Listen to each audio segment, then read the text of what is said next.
Tap on Settings.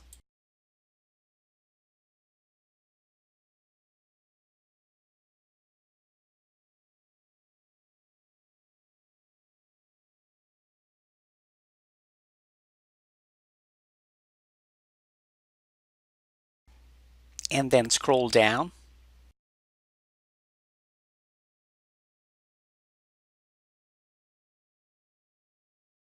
Tap on Messages.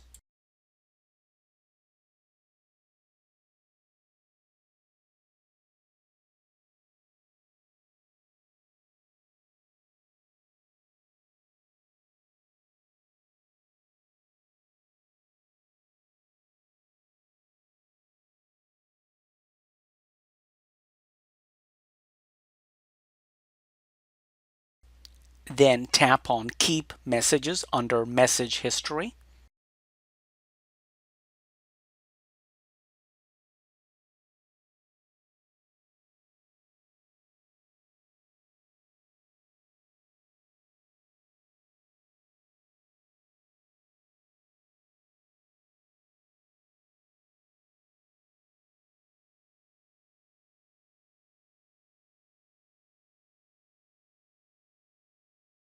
And then tap on Forever.